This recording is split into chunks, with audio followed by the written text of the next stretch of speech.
Bonjour à toutes et à tous, aujourd'hui on se retrouve pour une vidéo de vulgarisation sur une attaque qui est très connue, je pense peut-être même la plus connue sur Active Directory, le Kerberoasting. Alors comme d'habitude, je ne repasserai pas sur le fonctionnement précis du protocole Kerberos car j'ai déjà couvert ce dernier dans une précédente vidéo. Néanmoins, on en reparlera un petit peu forcément aujourd'hui, mais sans revenir sur le fonctionnement complet. Toujours étant, avant de rentrer dans le vif du sujet, petit point sur le terme Service Principal Name ou SPN parce que je l'ai jamais précisé et il va être assez important aujourd'hui. Globalement, pour identifier un service dans un Active Directory, nous avons besoin de deux éléments, à minima. Hop, petit aparté, parce que au final, je me suis rendu compte au montage que j'ai pas expliqué ce qu'était un service, mais en fait, un service, c'est une fonctionnalité, un logiciel ou quelque chose qui peut être utilisé par d'autres membres de l'Active Directory. Donc par exemple, ça peut être un serveur web, un partage réseau, un service DNS, un service d'impression, etc. C'est juste une petite précision, je vous laisse avec la suite de la vidéo. Parce qu'en fait, le même service peut tourner sur différentes machines. Donc si vous nommez seulement un SPN via le service sur lequel il fonctionne, genre SVC SQL, ça ne marchera pas. Donc il faut en plus de ça spécifier la machine. Et une machine peut aussi héberger plusieurs services. Donc il faut toujours préciser la machine et le service pour que ça fonctionne. C'est donc en combinant les deux informations que nous pouvons désigner un service de manière précise. Cette combinaison du coup représente son service principal name. Globalement, la classe du service, c'est en fait un nom un peu générique qui correspond au service. Par exemple, tous les serveurs web sont regroupés dans la classe www. Les services SQL sont dans la classe SQL Server, etc. Alors, maintenant que vous avez capté ce que c'était un SPN, Service Principal Name, si on se remémore un petit peu le fonctionnement du protocole Kerberos, quand un utilisateur demande un ticket de service, donc service ticket, ST, au contrôleur de domaine, le DC, alors la réponse de ce dernier est Kerbe TGS Rep. On va donc retrouver dans cette réponse deux parties. La première, c'est le contenu chiffré avec le secret du service demandé. Genre, si on demande le service SVC SQL, alors il est chiffré avec le secret de ce dernier, c'est-à-dire le hash du mot de passe du compte SVC SQL. La seconde partie est une clé de session qui sera utilisée entre l'utilisateur et le service, le tout étant chiffré avec le secret de l'utilisateur. Comme d'habitude, vous avez compris que le secret, c'est le hash du mot de passe de l'utilisateur. Voyons un petit peu le principe. Donc, un utilisateur de l'Active Directory peut demander un ticket de service pour n'importe quel service auprès du KDC. Le KDC, vous savez, hein, c'est le Key Distribution Center, celui qui gère en fait tout ce qui est Kerberos. Et vous allez peut-être vous demander, quand j'ai dit ça, comment ça, n'importe quel ticket de service, on peut vraiment demander genre ce qu'on veut. Il n'y a pas vraiment de vérification. Eh bien non en fait. Le KDC n'a pas pour rôle de vérifier le droit du demandeur. Il a juste pour rôle de fournir les informations de sécurité liées à l'utilisateur au travers du pack. C'est donc au service en lui-même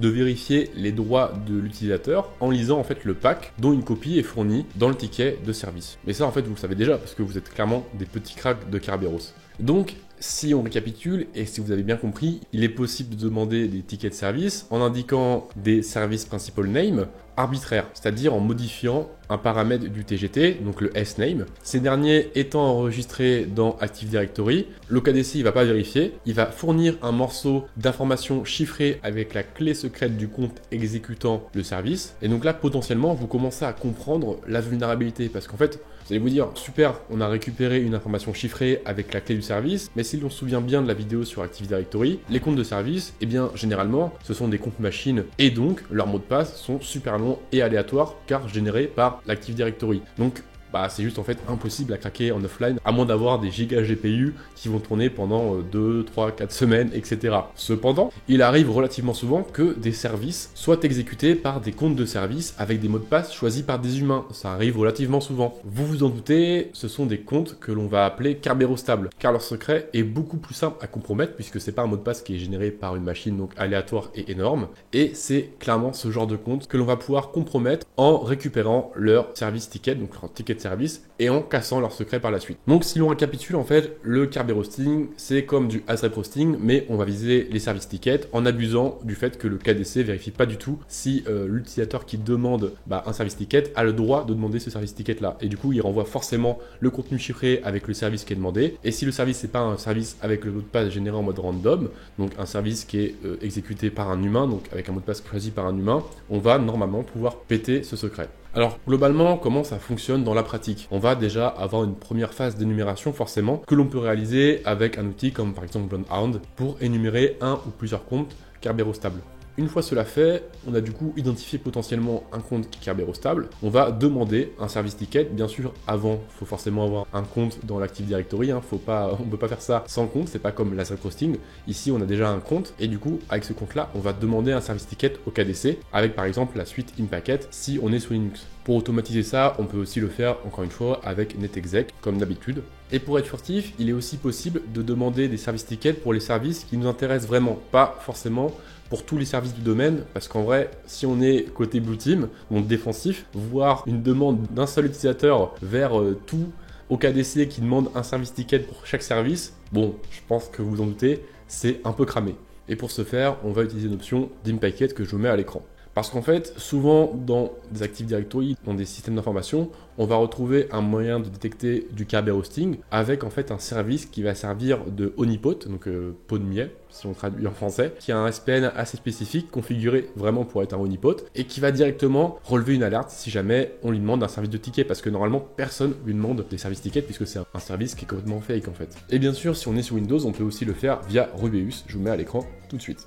Et donc, comme pour l'asset hosting, une fois le service ticket récupéré, on va pouvoir essayer de craquer le secret avec Hashcat ou John. Ça va dépendre globalement du type de chiffrement du ST. Par exemple, à l'écran, je mets du RC4, mais on peut avoir aussi des ciphers un peu plus robustes, comme du AES 128 CTC, HMAC SHA-1 196, etc. Enfin bref, je vous mets tout ça à l'écran. Dans tous les cas, une fois qu'on a réussi à craquer ce petit service ticket, on a donc compromis le compte et on a donc effectué un mouvement latéral sur le périmètre parce qu'on est passé du coup du compte de John par exemple au compte du service puisqu'on a craqué son secret. Une autre utilisation du Kerberos hosting, un petit peu moins connue, c'est en fait si jamais on a des droits permissifs sur un autre compte, donc generic write, generic all, etc. Je reviendrai sur ces droits-là dans une prochaine vidéo. On peut, au lieu de changer son mot de passe, donc à ce compte sur lequel on a les droits pour le compromettre, parce qu'en vrai, c'est pas très furtif de changer le mot de passe d'un compte sur lequel on a des droits, vraiment, ça fait vraiment très attaquant, et c'est pas possible en audit parce qu'en fait, on n'a pas le droit de changer les mots de passe des utilisateurs. On peut tout simplement lui rajouter en fait un SPN pour ensuite tenter du Kerberos hosting sur son compte et du coup, en fait, prier qu'il a un mot de passe qui est peu complexe. Donc comme ça, c'est un peu plus furtif. On va juste lui rajouter un SPN et après, hop, Kerberos hosting sur celui-là. C'est un peu moins spotted, mais ça, on en reparlera vraiment beaucoup plus dans une prochaine vidéo, je pense. Maintenant, on va parler un petit peu des remédiations parce que je pense que l'impact, vous avez compris, ça permet de compromettre un autre compte qui du coup a un SPN. Pour se prémunir contre ce type d'attaque, il est recommandé d'éviter l'utilisation de comptes de service gérés, donc des SPN, pour les comptes utilisateurs, ce qui est assez logique. Donc il faut toujours privilégier les comptes machines avec des mots de passe qui sont, comme je vous l'avais dit, très longs, très complexes, beaucoup plus safe et beaucoup plus impossible à craquer. Si l'utilisation de SPN est incontournable, il est alors conseillé d'exploiter la fonctionnalité Managed Service Account, MSA de Microsoft. À quoi ça sert? En gros, cette fonctionnalité, elle permet de garantir la robustesse du mot de passe du compte en le modifiant de manière régulière et automatique. Donc c'est plutôt intéressant. Pour ce faire, il suffit simplement d'ajouter un compte de service uniquement via PowerShell en utilisant la commande suivante. Puis il faut l'installer sur la machine en tapant. Il est aussi recommandé bien sûr de configurer une encryption type, donc un type de chiffrement robuste comme je vous le mets à l'écran.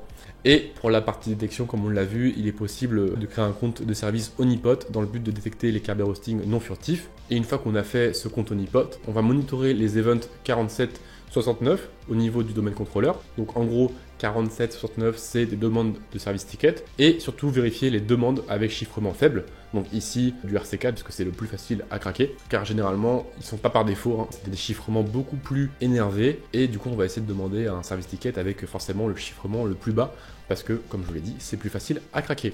Encore une fois, je remercie les messieurs qui ont relu mon script. J'espère que la vidéo vous aura plu. C'était François, à la prochaine. Ciao!